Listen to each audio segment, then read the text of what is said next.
Hello guys, welcome to cricket தகவல்கள்.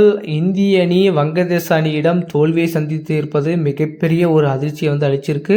ஆசிய கோப்பை அண்டர் 19ல இந்தியா வர்சஸ் வங்கதேசம் இறுதி போட்டி நேற்று நடைபெற்றது.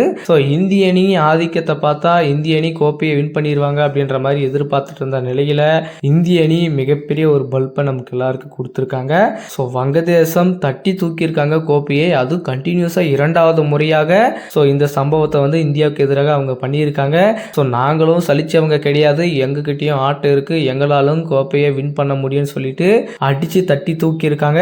ஸோ என்னதான் நம்ம செமிஃபைனல் குவாலிஃபயர் எல்லா போட்டியிலுமே நல்லா பர்ஃபார்மன்ஸ் பண்ணாலுமே ஸோ அதே அந்த விளையாட்டு தகுதியை இப்போ இறுதி போட்டியிலும் கொடுத்தால் மட்டும்தான் வின் பண்ண முடியும். ஸோ அங்கெல்லாம் வின் பண்ணிட்டு இங்க விடுறது எந்த விதத்தில் நியாயம் அப்படின்றது உங்களுக்கு தெரிஞ்சிருக்கும். ஸோ நேற்றைய போட்டியில் பார்த்தீங்கன்னா இந்திய அணி கோப்பையை மிஸ் பண்ணதுக்கு ஏகப்பட்ட காரணங்கள் இருக்குங்க. ஸோ நிறைய மிஸ்டேக் பண்ணியிருக்காங்க.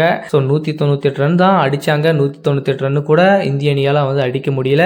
ஸோ அதுக்கு முன்னாடி பார்த்தீங்கன்னா எல்லா போட்டியிலுமே சேசிங்கில் அவ்வளவு ஈஸியாக அடிச்சாங்க. பட் நேற்று ஸோ அவ்வளோ ப்ரெஷரில் ஒருத்தர் கூட சரியான பொறுப்பெடுத்து ஒரு கேமை பர்ஃபார்மன்ஸ் கொடுக்கல.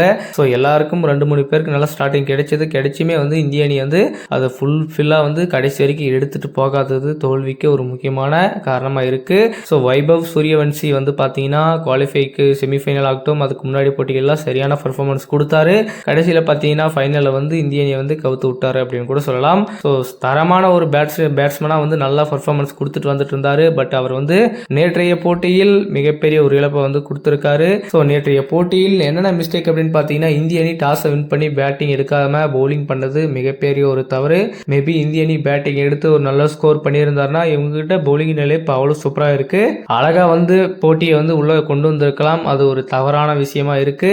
ஸோ கேப்டன் எந்த மாதிரியான டிசிஷன் எடுத்தாரு, ஸோ தோல்விக்கு அது மிகப்பெரிய ஒரு இழப்பாக போயிருக்கு அப்படின்றது எல்லாருக்கும் ஒரு முக்கியமான ஒரு பாயிண்டாக இருக்கு.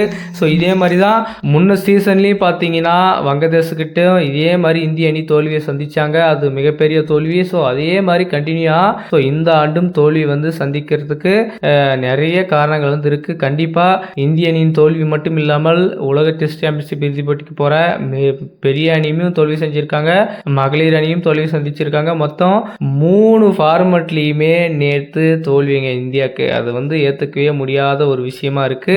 ஸோ இந்திய அணியின் இந்த தோல்வி குறித்தும் அண்டர் 19 ஆசிய கோப்பையில் இந்திய அணி தோல்வி சந்தித்ததை பற்றியும் உங்களுடைய கருத்துக்கள் என்றதை மறக்காம கமெண்ட்ல சொல்லுங்க.